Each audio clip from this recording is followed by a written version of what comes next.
Tyne. Today's Write With Me is going to be a little bit different from my others. I have a secret project planned out that I'm not going to tell you guys about today, but I want you to join with me as I go over some of these brainstorming techniques and little tricks and little things I do as I enjoy this absolutely beautiful day and come up with a plot, a timeline, a plan of not only how I'm going to start putting my writing out there, but also just little plot details, little plot twists, and really planning it all out instead of letting myself start pantsing halfway through the project. So, with that in mind, stick around and let's dive right into it.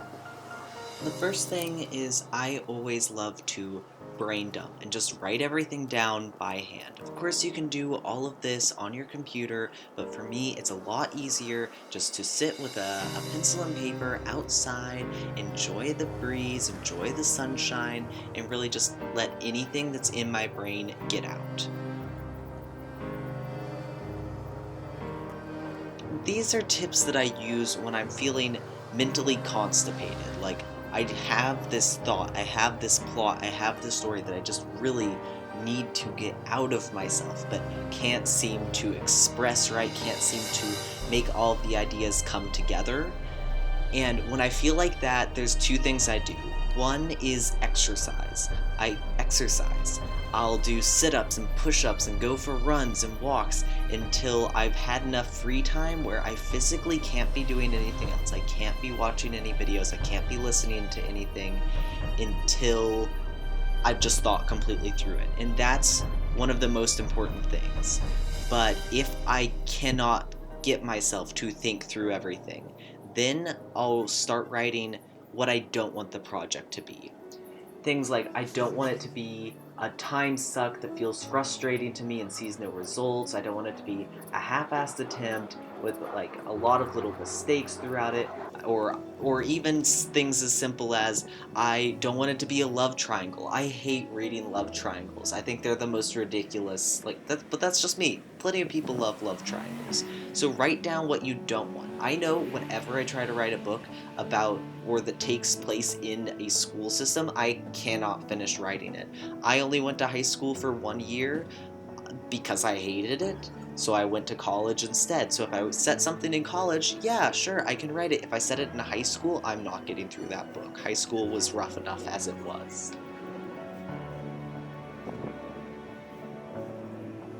Then I'll also write down kind of the opposite of that, kind of the opposite of what I do want. So instead of something that feels frustrating, I want it to be something that's actually interesting and has people engage in my work, and then I start thinking of, well, what's something I can do to make people more engaged in it? And I'll start writing about my audience and how they might receive this work and what they're looking for in this work and what makes it more impactful for them. And then I start writing things like, what kind of emotion do I want the readers to feel? This is kind of my version of writing what genre I want it to be, and it'll just, what do I want the readers to feel? Do I want them to be excited? Do I want them to be fascinated? Do I want them to be sad? Do I want them to be prideful? What do I want them to get out of it? And I'll also write down things like the elements of the story, like, do I want it to be a mystery that needs to be unraveled, or like connections that need to be made? Do I want there to be a whole subplot that the reader has to figure out, or do I want it to be a very surface level read where people fully understand my intent as soon as they're reading it? There's nothing wrong with it being surface level, as long as I know that's what I want from it. And then I just start going through again, and this is my second attempt at brain dumping here, where I'll write down all of the elements that I want and how I can plot those out, and I'll write down specific scenes. When I start writing down scenes, it's much easier to connect together scenes and tweak scenes than it is to tweak ideas and tweak elements and tweak like a concept or a feeling that you want a reader to get.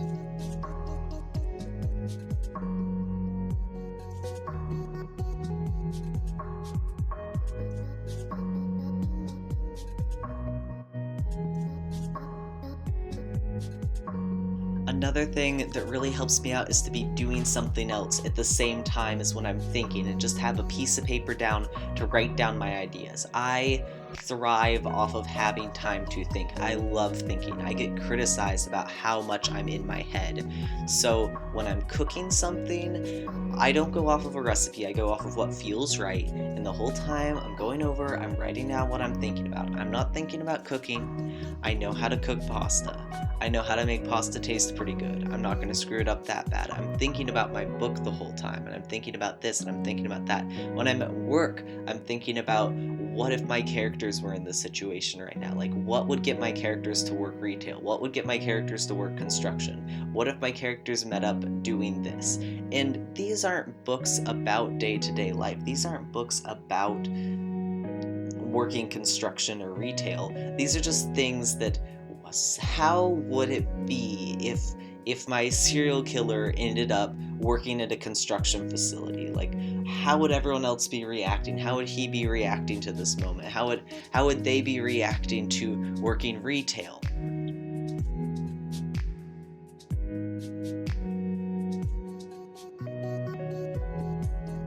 If none of this is really working, I also love to read on the bus, and just reading sparks so much creativity in me. And so I have an hour commute to any of the 5 jobs that I'm working right now.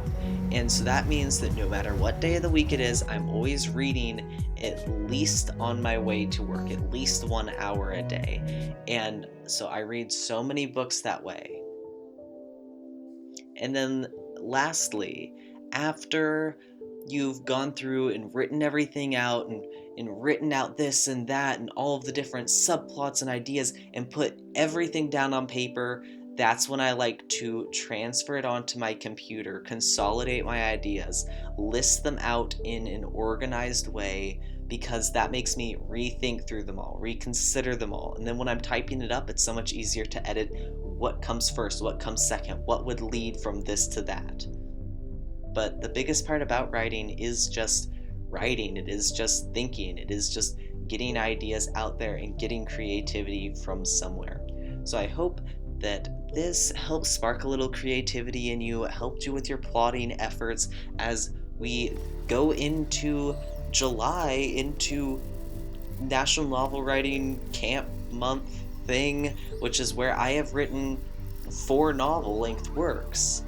Maybe they weren't all great, but I'm sure if I had sat down and plot like this beforehand, they would have been a lot better than they turned out.